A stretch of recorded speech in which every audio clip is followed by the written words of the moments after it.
अंजलि प्रधान और आप देख रहे हैं news live. IIMT greater Noida में ऐतिहासिक छात्र संसद अंतरिक्ष यात्री शुभांशु शुक्ला ने भरा जोश। IIMT group of colleges greater Noida में बॉर्डरलेस भारत कॉन्क्लेव के तहत छात्र संसद का ऐतिहासिक आयोजन किया गया, जिसमें 4000 से अधिक छात्रों व देश दुनिया की प्रतिष्ठित हस्तियों ने एक साथ मंच साझा किया और युवाओं का नेतृत्व, लोकतंत्र, कूटनीति आदि विषयों पर मार्गदर्शन किया। इस अवसर पर अंतरिक्ष यात्री और वायुसेना में ग्रुप कैप्टन शुभांशु शुक्ला ने कहा कि धरती की तरह अंतरिक्ष में कोई सीमाएं नहीं होती। शुभांशु ने यह भी कहा कि 2047 तक विकसित भारत की संकल्पना को युवा ही साकार कर सकते हैं। IIMT समूह के प्रबंध निदेशक डॉक्टर मयंक अग्रवाल ने कहा कि IIMT हमेशा से राष्ट्र निर्माण और युवाओं के समग्र विकास के लिए प्रतिबद्ध रहा है। बॉर्डरलेस भारत कॉन्क्लेव का उद्देश्य युवाओं को सीमाओं से परे सोचने और वैश्विक स्तर पर भारत की भूमिका समझने के लिए प्रेरित करना है।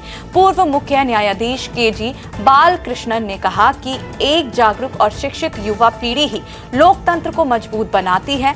अर्जेंटीना के राजदूत मारियानो ए कौसिनो ने कहा कि देशों की सीमाएं हो सकती हैं, लेकिन विचारों की कोई सीमा नहीं होती। MBA चायवाला के संस्थापक प्रफुल्ल बिल्लौरे, शिया स्कॉलर मौलाना डॉक्टर कल्बे रुशेद रिजवी और छात्र संसद के संस्थापक कुणाल शर्मा और उपाध्यक्ष आदित्य वेगड़ा ने भी विचार साझा किए। नई दिल्ली में इंडिया AI इम्पैक्ट समिट शुरू। 300 से अधिक कंपनियां प्रदर्शित करेंगी भविष्य के गैजेट्स। नई दिल्ली स्थित भारत मंडपम में 5 दिवसीय दुनिया का सबसे बड़ा technology event India AI impact summit शुरू हो गया है। इसके साथ ही इंडिया AI इम्पैक्ट एक्सपो का भी आयोजन किया जा रहा है। यहाँ आम लोग भी देख सकेंगे कि AI असल जिंदगी में कैसे काम करता है और भविष्य में खेती, स्वास्थ्य और शिक्षा जैसे क्षेत्रों में क्या बदलाव लाने वाला है। इस अवसर पर प्रधानमंत्री नरेंद्र मोदी ने कहा कि यह समिट दिखाती है कि हमारा देश विज्ञान और टेक्नोलॉजी के क्षेत्र में तेजी से आगे बढ़ रहा है और ग्लोबल डेवलपमेंट में अहम योगदान दे रहा है। इस इवेंट में 30 से ज्यादा देशों की 300 से अधिक कंपनियां अपने AI गैजेट्स और तकनीक प्रदर्शित करेगी। इसके साथ ही समिट में 100 से ज्यादा देशों के प्रतिनिधि हिस्सा लेने वाले हैं, जिनमें फ्रांस के राष्ट्रपति इमैनुएल मैक्रों, ब्राजील के राष्ट्रपति लूला डी सिल्वा सहित 20 देशों के राष्ट्राध्यक्ष और 50 से ज्यादा मंत्री शामिल हैं। समिट में कई थीमेटिक पेवेलियन बनाए गए हैं, जहां लोग खुद AI फॉरवर्ड मशीनों और सॉफ्टवेयर का अनुभव ले सकेंगे। पश्चिम बंगाल में SIR में लापरवाही पर चुनाव आयोग का सख्त एक्शन, 7 अधिकारी सस्पेंड। चुनाव आयोग ने मतदाता सूची विशेष गहन पुनरीक्षण में लापरवाही पर पश्चिम बंगाल के 7 अधिकारियों को निलंबित कर दिया है। इन अधिकारियों पर गंभीर कदाचार, कर्तव्य में लापरवाही और वैधानिक शक्तियों के दुरुपयोग के आरोप है। चुनाव आयोग ने जनप्रतिनिधित्व अधिनियम 1950 की धारा 13 CC के तहत अधिकारों का उपयोग करते हुए ये कदम उठाया है। इसके साथ ही पश्चिम बंगाल के मुख्य सचिव को निर्देश दिया है कि संबंधित अधिकारियों के खिलाफ तत्काल विभागीय अनुशासनात्मक कार्यवाही शुरू की जाए। चुनाव आयोग ने यह भी कहा कि इस संबंध में की गई कार्रवाई की जानकारी बिना किसी देरी के आयोग को उपलब्ध कराई जाए। निलंबित अधिकारियों में मुर्शिदाबाद जिले के शमशेरगंज विधानसभा क्षेत्र के सहायक निर्वाचक पंजीकरण अधिकारी डॉक्टर सैफुर रहमान और फरक्का विधानसभा क्षेत्र के AERO नीतीश दास शामिल हैं। जमीन के बदले नौकरी मामले में लालू यादव और राबड़ी देवी की पेशी, आरोपों से किया इनकार, कहा मुकदमा लड़ेंगे। दिल्ली के राउज एवेन्यू कोर्ट में जमीन के बदले नौकरी मामले में बिहार के पूर्व मुख्यमंत्री लालू प्रसाद यादव और राबड़ी देवी की पेशी हुई।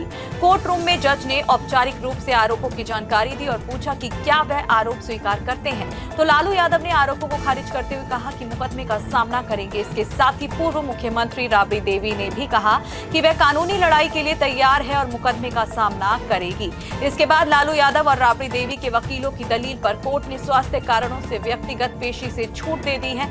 अब लालू यादव और राबड़ी देवी को हर तारीख पर दिल्ली की अदालत में मौजूद रहने की जरूरत नहीं होगी।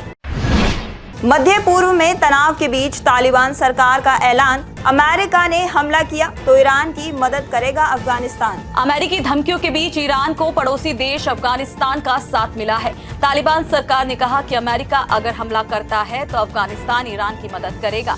तालिबान सरकार के प्रवक्ता ज़बीहुल्लाह मुजाहिद ने रेडियो ईरान की पश्तो सर्विस से बातचीत में कहा कि ईरान ने अमेरिकी हमले की हालत में यदि मदद मांगी तो हम उनका साथ देंगे।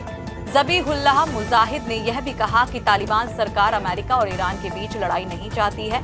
ईरान के न्यूक्लियर प्रोग्राम पर डिप्लोमेटिक तरीके से अपनाते हुए बातचीत की जानी चाहिए और इस मुद्दे को हल किया जाना चाहिए। इसके साथ ही मुजाहिद ने कहा कि हम यह भी मानते हैं कि ईरान को किसी हमले के खिलाफ अपनी रक्षा का अधिकार है।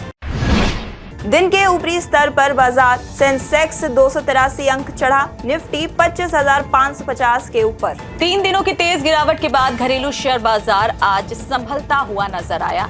इस दौरान सेंसेक्स 283.59 अंक उछलकर 82,910.35 पर पहुंच गया, तो वहीं निफ्टी तेजी के साथ 101.05 अंक बढ़कर 25,572.15 के लेवल पर आ गया।